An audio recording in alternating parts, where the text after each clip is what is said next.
Hey there guys, welcome back to another video, and today I'll be showing you how to use Instagram TV features on smart TV. As of early 2026, the official Instagram for TV application is the best way to watch the reels and feed content on a large screen.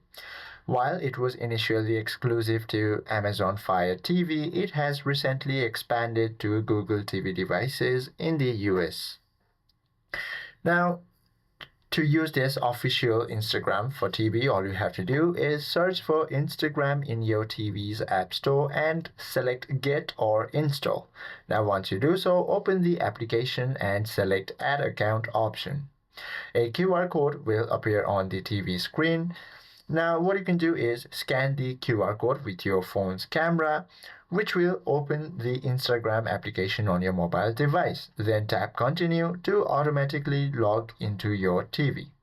From there, you should be able to use your TV remote to navigate channels organized by interest, where Reels play automatically. And that is how you can use Instagram TV features on Smart TV. I hope this video helps you out a lot. If you have any questions or queries, please do comment down below.